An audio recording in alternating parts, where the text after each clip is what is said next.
Assalamualaikum warahmatullahi wabarakatuh. Salam dan bahagia. Kami dari kelompok 3 yang beranggotakan saya Sri Mujianti NIM 2020-017048 dan rekan saya Isbahkul Kariyah NIM 2020-017058 dan Margareta Verna Lucy Yenianse NIM 2020-017003. Kami akan mempresentasikan materi tentang depresiasi dan amortisasi, nilai perolehan, persediaan, dan harga pokok penjualan. Mari kita bahas. Depresiasi atau penyusutan. Penyusutan merupakan alokasi biaya perolehan suatu aktiva tetap selama masa manfaat, kecuali tanah. Untuk menghitung besarnya penyusutan harta tetap berwujud dibagi menjadi dua golongan.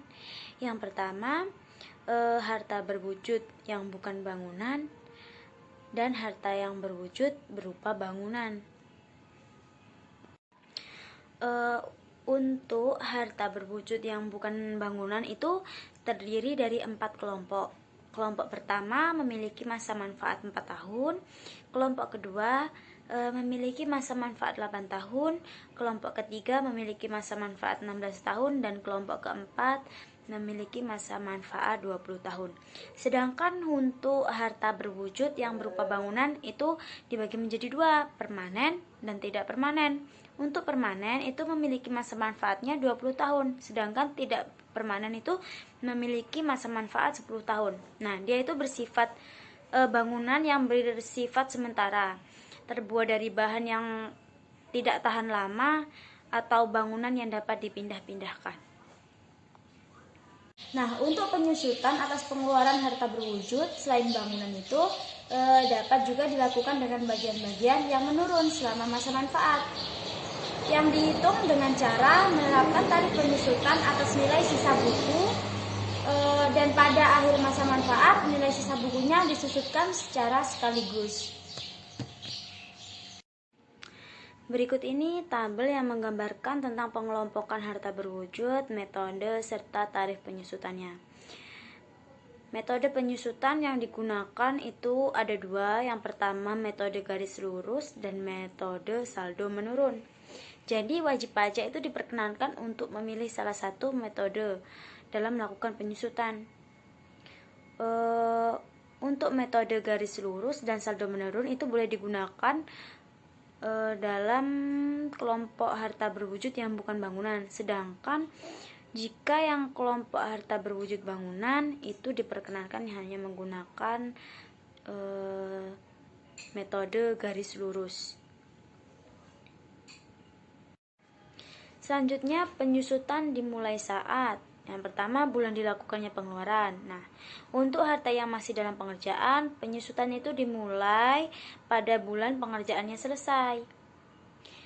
Selanjutnya dengan izin Direktorat Jenderal Pajak, penyusutan dapat dimulai pada saat harta berwujud itu mulai menghasilkan. Nah, contoh soal. PT Agrijaya pada bulan Juli 2014 membeli sebuah peralatan pertanian yang mempunyai masa manfaat 4 tahun dengan harga 1 juta. Perhitungan atas harta tersebut adalah, mari kita bahas. Nah, pertama kita coba menggunakan metode garis lurus. Tadi penyusutannya 4 tahun ya. Nah, kita mulai pada penyusutan tahun 2014.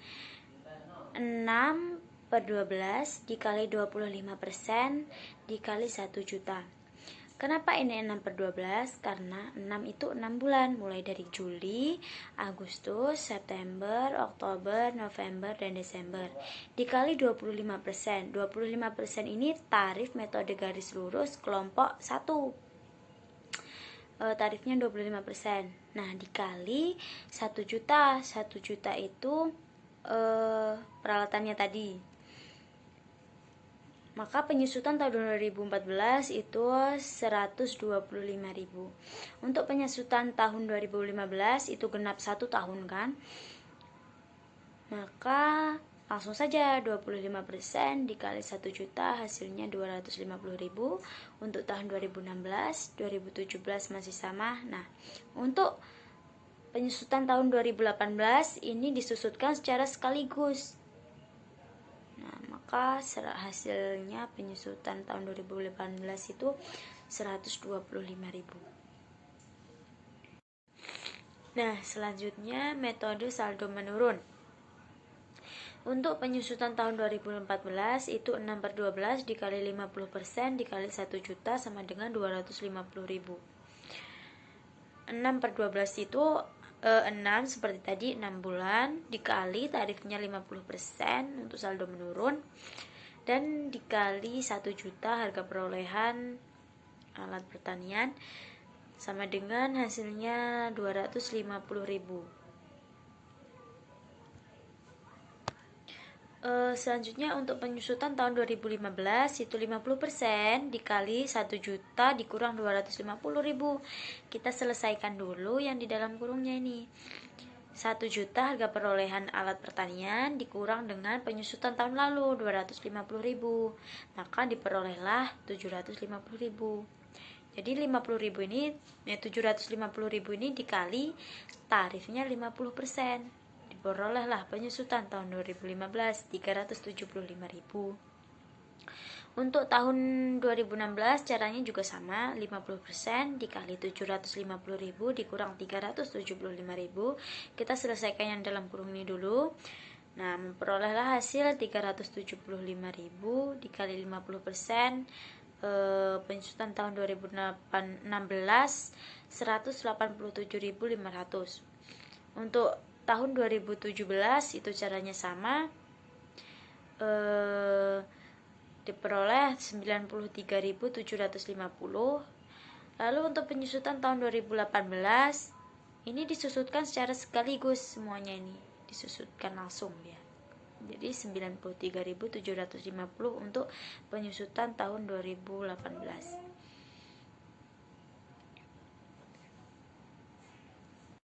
Selanjutnya yaitu amortisasi. Amortisasi adalah alokasi perolehan harta tidak berwujud selama masa manfaat.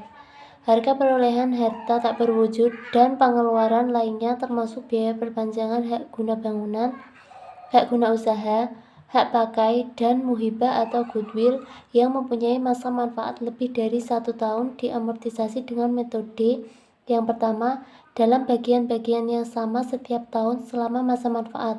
Kemudian yang kedua, dalam bagian-bagian yang menurun setiap tahun dengan cara menerapkan tarif amortisasi atas nilai sisa buku. Khusus untuk amortisasi harta tak berwujud yang menggunakan metode saldo menurun, pada akhir masa manfaat nilai sisa buku harta tak berwujud atau hak-hak tersebut diamortisasi sekaligus. Amortisasi harta tak berwujud digolongkan menjadi 4 kelompok, yaitu yang pertama masa manfaat 4 tahun, yang kedua masa manfaat 8 tahun, yang ketiga masa manfaat 16 tahun, yang keempat masa manfaat 20 tahun. Yang membedakan antara kelompok-kelompok tersebut adalah tarifnya. Metode dan tarif amortisasi. Kelompok 1 masa manfaatnya 4 tahun, kemudian tarif metode garis lurusnya 25%, kemudian tarif metode saldo menurunnya 50%.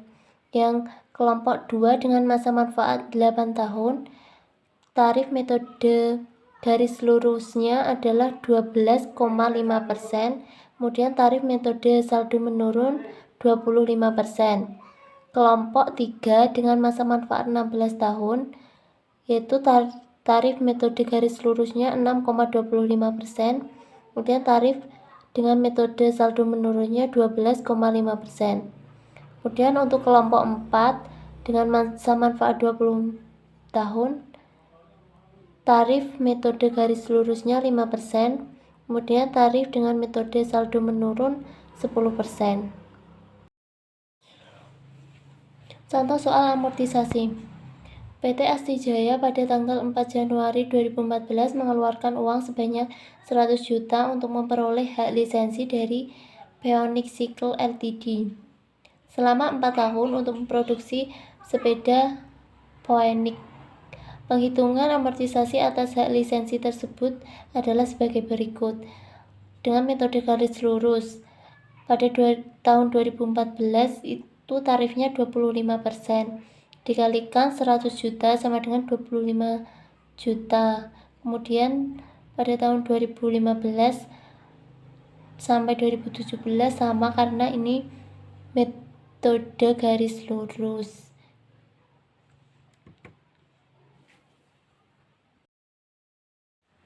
Amortisasi berdasarkan satuan produksi. Amortisasi atas pengeluaran untuk memperoleh hak dan pengeluaran lain yang mempunyai masa manfaat lebih dari 1 tahun di bidang penambangan minyak dan gas bumi dilakukan dengan menggunakan metode satuan produksi. Sedangkan pengeluaran yang memperoleh hak penambangan selain minyak dan gas bumi, hak pengusahaan hutan, dan hak pengusahaan sumber alam serta hasil alam lainnya seperti hak pengusahaan hasil laut diamortisasi berdasarkan metode satuan produksi dengan jumlah paling tinggi 20% setahun.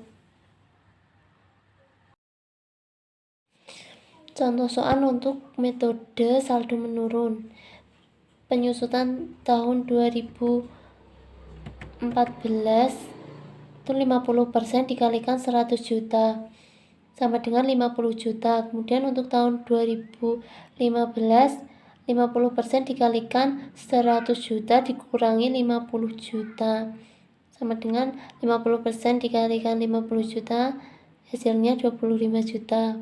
Kemudian untuk penyusutan 2016 itu 50% dikalikan 50 juta dikurangi 25 juta. Hasilnya yaitu 50% dikali 25 juta sama dengan 12.500.000. Kemudian untuk penyusutan tahun 2017 diamortisasi sekaligus, yaitu hasilnya 12.500.000. Contoh soal yang berikutnya. PT Dira Oil mengeluarkan uang sebanyak 1 miliar untuk memperoleh hak penambangan minyak bumi ditaksir sebesar 5 juta barel. Produksi minyak bumi tahun 2016 mencapai 1.500.000 barel. Besarnya amortisasi untuk tahun 2016 adalah tarif amortisasi sama dengan realisasi penambangan dibagi taksiran kandungan kemudian dikalikan 100%. Jadi 1.500.000 dibagi 5 juta dari taksiran kandungan kemudian dikalikan 100%, hasilnya 30%. Jadi amortisasi tahun 2016 sama dengan 30% dikalikan 1 miliar sama dengan hasilnya 300 juta. Seandainya jumlah produksi yang sebenarnya lebih kecil dari yang diperkirakan, sehingga masih terdapat sisa pengeluaran yang belum diamortisasi, maka atas sisa tersebut boleh dibebankan sekaligus dalam tahun pajak yang bersangkutan. PT Dirawood mengeluarkan uang sebanyak 1 miliar untuk memperoleh hak pengusahaan hutan. Potensi hak pengusahaan hutan adalah 200.000 hektar. Jumlah yang sudah dimanfaatkan pada tahun 2016 adalah 80.000 hektar. Besarnya amortisasi untuk tahun 2016 adalah jumlah yang diamortisasikan dengan presentasi satuan produksi yang direalisasikan dalam tahun 2016 sebesar 80.000 dibagi 200.000. Kemudian dikalikan dengan 1 miliar sama dengan 40% dikalikan 1 miliar hasilnya 400 juta. Jumlah yang diamortisasikan maksimal adalah 20% dari pengeluaran, maka amortisasi yang diperkenankannya hanyalah 20% dikalikan 1 miliar hasilnya 200 juta. Nilai perolehan. Menurut pernyataan Standar Akuntansi Keuangan atau PSAK, Harga perolehan adalah jumlah kas atau setara kas yang dibayarkan atau nilai bajar dari imbalan lain yang diserahkan untuk memperoleh suatu aset pada saat perolehan atau konstruksi, atau jika dapat diterapkan, jumlah yang diatribusikan pada aset ketika pertama kali diakui sesuai dengan persyaratan tertentu. Nilai perolehan atau nilai penjualan dalam hal terjadi tukar-menukar harta adalah jumlah yang seharusnya dikeluarkan atau diterima berdasarkan harga pasar. Contoh soal: nilai sisa buku 10 juta 12 juta, harga pasar 20 juta 20 juta. Antara PTA dan PTB terjadi pertukaran harta. Walaupun tidak terdapat realisasi pembayaran antara pihak-pihak yang bersangkutan, namun karena harga pasar harta yang dipertukarkan adalah senilai 20 juta, maka jumlah sebesar 20 juta merupakan nilai perolehan yang seharusnya dikeluarkan atau nilai penjualan yang seharusnya diterima. Selisih antara harga pasar dengan nilai sisa buku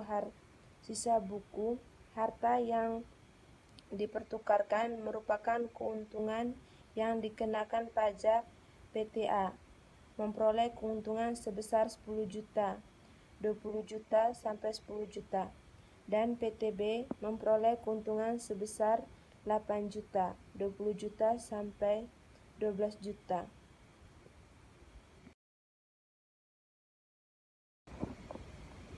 Persediaan adalah aset lancar dalam bentuk barang atau perlengkapan yang dimaksudkan untuk mendukung kegiatan operasional pemerintah dan barang-barang yang dimaksudkan untuk dijual atau diserahkan dalam rangka pelayanan kepada masyarakat. Persediaan berdasarkan bentuk dan jenis. Yang pertama, barang konsumsi. Yang kedua, amunisi. Yang ketiga, bahan untuk pemeliharaan. Yang keempat, suku cadang. Yang kelima, persediaan untuk tujuan strategi atau berjaga-jaga. Yang keenam, pita cukai legas. Yang ketujuh, bahan baku. Yang kedelapan, bahan dalam proses atau setengah jadi. Yang kesembilan, barang untuk dijual atau diserahkan kepada masyarakat.